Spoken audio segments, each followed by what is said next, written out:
From Illinois Public Media News, this is 217 Today.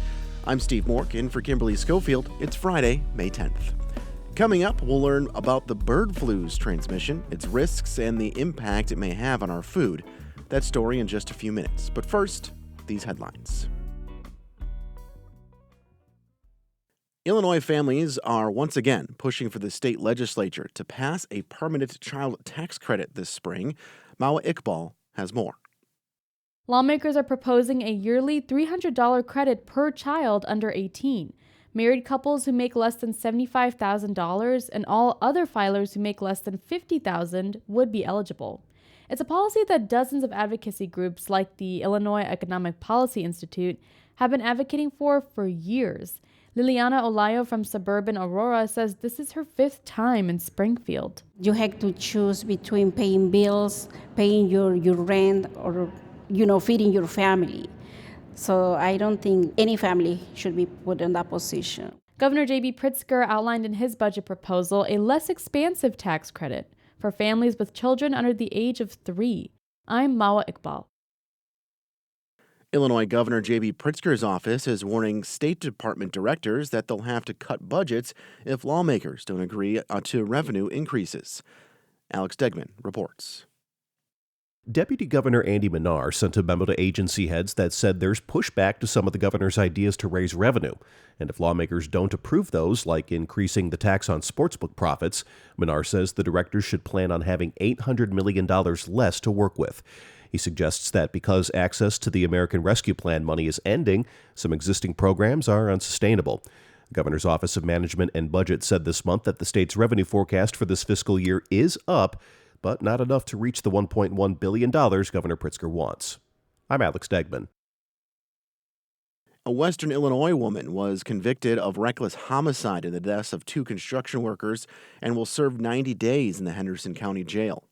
23-year-old Emily Johnson of Gladstone was also sentenced to 30 months probation, and she will be required to give 10 presentations to schools and organizations on the dangers of distracted driving once she completes her sentence. Johnson was headed to school at Southeastern Community College in southeast Iowa when her car struck and killed 20-year-old Pearson Franklin and 35-year-old Andrew Whitcomb on the Illinois side of the Great River Bridge. She was speeding and using Snapchat while driving at the time of the crash. The special prosecutor in the case had asked for Johnson to serve prison time. Still to come, we'll learn more about the bird flu's transmission, its risks, and the impact it may have on our food. That story coming up on 217 Today. From Walter Presents, Seaside Hotel Season 10 picks up at the conclusion of World War II when Denmark reclaims its freedom. With the Nazis now gone, residents and the owners of the famous hotel consider what the future will be as they recover from war. Members can catch up by streaming Seasons 1 through 9 with WILL Passport and then binge all 8 episodes of Season 10 starting May 31st. Seaside Hotel is in Danish with English subtitles. You're listening to 217 Today. I'm Steve Mork. The H5N1 bird flu has been common across the wild bird populations for the last few years. It has led to the culling of millions of chickens in the United States. Now, in some sort of plot twist, the virus has been found in dairy cows for the first time this March. There's also been one documented case of bird flu in humans. Lizzie McGreevy from Side Effects Public Media and health reporter Ben Throp discussed the bird flu's transmission, risks, and impact on food. So listen, I've heard a lot of rumors about milk, and I need to know the barista's age-old question. Is it okay to put whole milk in my lattes? The FDA recently put out a survey that found 1 in 5 retail milks at the grocery store have some signs of virus, which I think caused a lot of people, including myself, a bit of concern when I saw it. But that virus is not active, and scientists say it's been neutralized by pasteurization. That's a pretty standard process where milk is heated up before being sold on commercial shelves. Let's listen to what Denise Darer-Spears told me. She's with the Indiana State Board of Animal Health. The Centers for Disease Control and the Food and Drug Administration, which oversees dairy inspection in the United States, has not expressed any concern about the safety of our milk. It's maybe worth mentioning here there are always risks associated with consuming unpasteurized milk, and that's especially true now in the midst of this outbreak. Okay, I'll take the oat milk out of my cart now. But what about other animal products? It's grilling season. Is it okay if I hypothetically want a 16-ounce juicy bone-in T-bone or New York strip? What about burgers? What about chicken wings, Ben? Cheese? Are we safe to eat these things? I feel like I need to get invited to your grill out. It sounds like you have everything there. The USDA's Food and Safety Service sampled ground beef from some of the states where dairy cows have tested positive for the virus. As of May 1st, those tests had all come back negative for H5N1. Animals are tested before and after slaughter, so the chance of contaminated meat or eggs is very low, according to some of the researchers that I spoke to.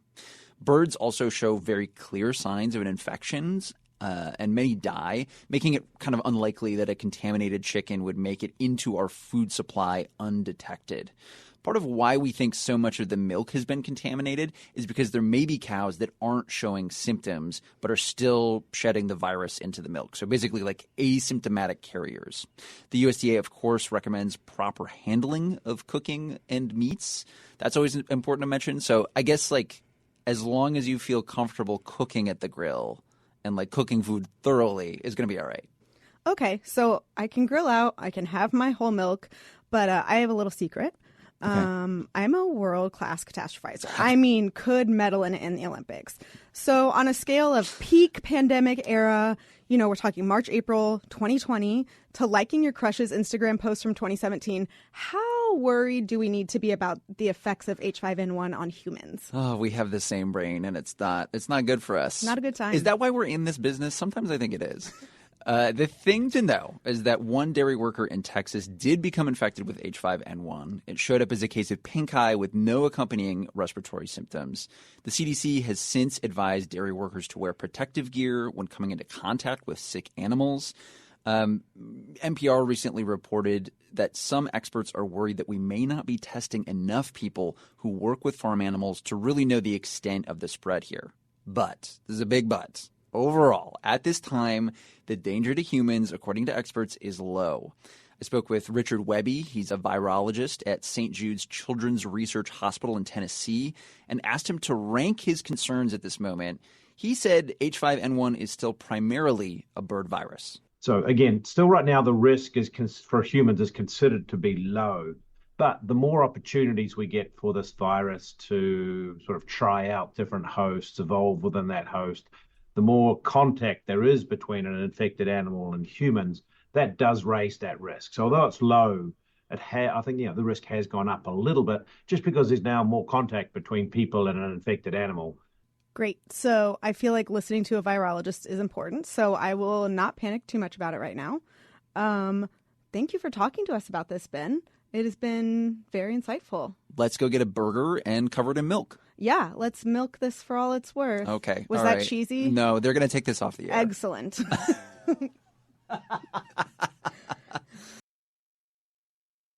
And finally, in your forecast, meteorologist Andrew Pritchard says it will be partly cloudy today, a high of 69. Tonight's partly cloudy, a low of 51. And tomorrow, sunny skies, a high of 70. That's it for today. 217 Today is produced by Stephanie Mosqueda. Reporting today contributed by Mawa Iqbal, Alex Degman, Jane Carlson, and Ben Throp. Music by the Kilbourne Alley Blues Band. Reginald Hardwick is our news director. I'm Steve Mork. 217 Today is a production of Illinois Public Media. Thanks for listening, stay safe, and we'll talk to you again on Monday. Have a great weekend.